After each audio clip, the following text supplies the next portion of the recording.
আজকে কথা বলবো ভিয়েতনামকে নিয়ে। আমি এই জন্য কথা বলবো যে যেসব দেশগুলো এগিয়ে যাচ্ছে সেসব দেশগুলো থেকে আমাদের শেখার অনেক কিছু থাকে। 1991 যখন ভারতের অর্থনীতি ভেঙে পড়েছিল এবং ভারতের লিবারালাইজেশন স্টার্ট হলো, তখন ভারতের পার ক্যাপিটা জিডিপি হচ্ছে $300 আর ভিয়েতনামের হচ্ছে $100। অর্থাৎ 1991-এ ভারতের জিডিপি ভিয়েতনামের 3 গুণ, মানে পার ক্যাপিটা ধরতে গেলে। ভিয়েতনাম তখনও কমিউনিজমে মেতে আছে। তারপরে ভিয়েতনাম বুঝলো যে কমিউনিজম করে কিছু হবে না, চীন ক্যাপিটালিজমের পথে যে উন্নতি করেছে আমাদেরও তাই করতে হয় বলে ভিয়েতনাম চীনের মতো ক্যাপিটালিস্ট হয়ে গেল। যে আমেরিকানদের বললো, ভাই তোমরা একসময় আমাদের খুব পিটিয়েছিলে, আমাদের উপর প্রচুর অত্যাচার করেছিলে, চলো সব ভুলে যাই। আমেরিকাকে ইনভাইট করা হলো যে তোমরা আবার আমাদের দেশটাকে করো। তো প্রচুর আমেরিকান বিজনেস, প্রচুর ভিয়েতনামিজ আমেরিকায় থাকতো, তারা ফিরে আসে এবং ভিয়েতনাম রিকনস্ট্রাকশন শুরু হয়। ভিয়েতনাম 2004 যে সময় বাজপেয়ী গভর্নমেন্ট হারলো এবং ফার্স্ট ইউপি গভর্নমেন্ট আসছে, হ্যাঁ, সেই সময়টাতে ভিয়েতনামের পার ক্যাপিটা জিডিপি এবং ভারতের পার ক্যাপিটা জিডিপি প্রায় সমান সমান, রাফলি তখন ওই $800-900। তারপর যখন নরেন্দ্র মোদী ক্ষমতা পেল, ইউপিএর একটা পুরো টার্মের পর দেখা গেল ভিয়েতনামের পার capital GDP 1.4x of India. আমার যত মনে আছে ভারতের 1400, ভিয়েতনামের 2100-2200 এরকম। আগে তো নরেন্দ্র মোদীর 12 বছর হয়ে গেল।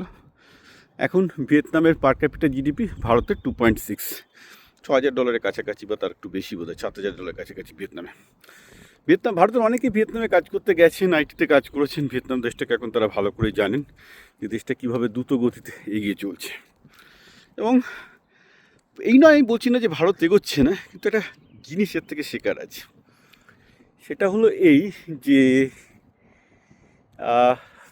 দেখুন, কংগ্রেস যখন ক্ষমতায় ছিল, কংগ্রেস দাবি করতো ভারত এগিয়েছে তাদের লিডারশিপে।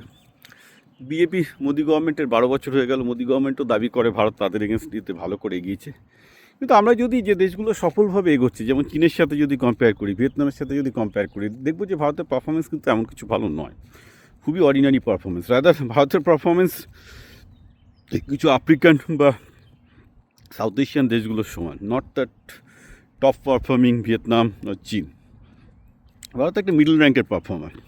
সুতরাং সত্যি কথা বলতে গিয়ে যদি আমি ভারতের, সে কংগ্রেসই হোক বা বিজেপি হোক, যদি রিপোর্ট কার্ড চাই, রিপোর্ট কার্ডে অ্যাবসলিউট বলে তো কিছু হয় না যে ভারতে, আমাকে দেখতে হবে যে পৃথিবীতে 120টা দেশ, 150টা 200টা দেশ আছে, তার মধ্যে ভারত কীরকম করছে। আজকে একটা ক্লাসে যদি 150টা 200টা ছেলে থাকে, তাহলে আপনি কী করে বুঝবেন একটা ছেলে ভালো করছে না খারাপ করছে? আপনাকে দেখতে হবে যে ক্লাসের ফার্স্ট বয়দের তুলনায়, কিংবা ক্লাসের লাস্ট বয়দের তুলনায়, বা ক্লাসের মিডিয়াম বেঞ্চের কিনা। তো ভারতের অর্থনৈতিক যে স্টোরি, এটা কিন্তু একটা medium benching story. It is not a top bencher story, মানে ক্লাসের সেরা ছাত্রদের স্টোরি নয়, একটু মধ্যম বেঞ্চার, খারাপও নয়, দেশটা ডুবেও যায়নি, অফকোর্স প্রগ্রেস হয়েছে। মেন সমস্যা হচ্ছে ভারতে যেটা হয়েছে সেটা হচ্ছে এই যে যেটুকু অর্থনৈতিক প্রগ্রেস হয়েছে সেটা পুরোটাই গেছে 3%-এর হাতে। আজকে ভারতে যেভাবে, মানে সেদিনকে আমি একটা খুব ভিডিও দেখছিলাম, খুব পেনফুল ভিডিও। আর কি ভাবুন, ভারতে যারা এই ডেলিভারি বয়ের কাজ করছে, আপনি ভাবুন একটা ডেলিভারি বয় 10 মিনিট নিজের প্রাণ হাতে করে স্কুটার চালিয়ে অন টাইম একটা বহুতলে গেল, একটা মাল্টি স্টোরিড বিল্ডিংয়ে গেল, গিয়ে ক্রিং ক্রিং দরজা খুললো। যে দরজা খুললো সে হয়তো ফোন হাতে নিয়ে দেখছে, হাতটা বেরিয়ে দিল, সে হাতে খাবারটা দিল, চলে এলো। একটা ছেলে যে 10 মিনিট প্রাণ হাতে নিয়ে ডেলিভারি করলো, করে একজনকে দিচ্ছে, যে লোকটা কিনে বড় লোক, মানে এইখানে এই 97% আর 3%-এর গল্পটা খুব ভালোভাবে চলে আসে। যে ছেলেটা ডেলিভারি বয় হয়েছে সে তো ভারতের টপ 3%-এর নয়, সে ভারতের ওই আদার 97%-এর, মানে বাকি 97%।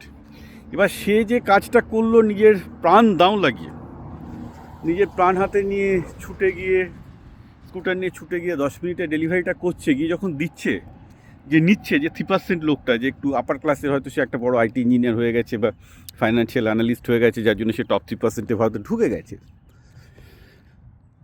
তো সে কী করছে, সে কিন্তু তার দিকে তাকাচ্ছেও না, সে ফোনের মধ্যে ইয়ে করে হাতে করে নিল, নিয়ে চলে গেল। হয়তো কখনো কখনো টিপস দেয়, কখনো টিপস দেয় না।